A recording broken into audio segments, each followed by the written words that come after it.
दोस्तों, आज की कहानी का नाम है सारस और किसान। आपने कभी सारस देखा है? सारस एक बड़ा सा परिंदा होता है जिसकी लंबी लंबी टांगे होती हैं। ये आम तौर पर झील और दरियाओं के किनारे पाया जाता है। सारा दिन पानी में खड़ा होकर मछलियां पकड़कर खाता रहता है। सारस के एक जोड़े ने दरिया के किनारे गेहूं की एक फसल में घोंसला बनाकर अंडे दे दिए, जिसमें से बच्चे निकल आए। फसल और बच्चे एक साथ बढ़ने लगे। फसल पहले सब्ज थी, फिर पीली और बिलाखिर सुनहरी हो गई। सारस परेशान थी कि अभी उसके बच्चे छोटे हैं और बहुत जल्द फसल काट दी जाएगी। उसने सुबह मछलियां पकड़ने का इरादा किया और कहा, देखो बच्चों, अगर आज किसान आए तो उसकी बातें गौर से सुनना कि वो क्या कहता है। इत्तेफाक से उस किसान अपने बेटों के साथ आया और बोला, देखो बेटा, फसल तैयार हो चुकी है। कल मैं पड़ोसियों के साथ आऊंगा और उनके साथ फसल की कटाई शुरू कर दूंगा। सारस के बच्चे ये सुनकर फिक्रमंद हो गए। शाम में अपनी माँ से कहने लगे, मामा, अब हमें यहाँ से फौरन चलना चाहिए क्योंकि कल से फसल की कटाई शुरू हो जाएगी। माँ ने कहा,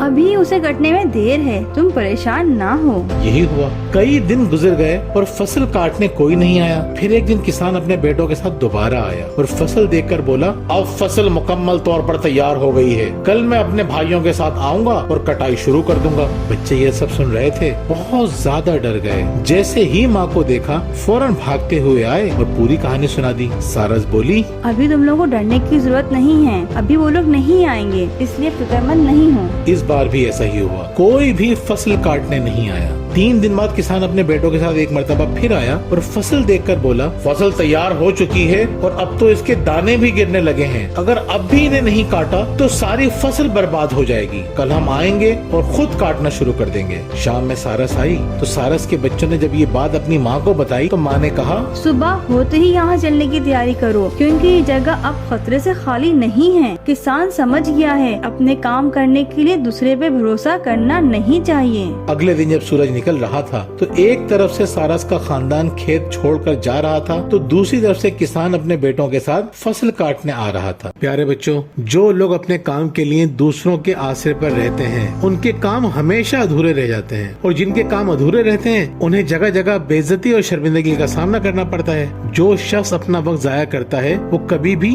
बड़ा आदमी नहीं बन सकता। याद रखिए, अपने काम खुद करने की आदत डालिए। इस तरह आप बहुत जल्द दूसरों की पसंदीदा शख्सियत भी बन जाएंगे और आपके लिए कामयाब होना आसान हो जाएगा। बहुत बहुत शुक्रिया।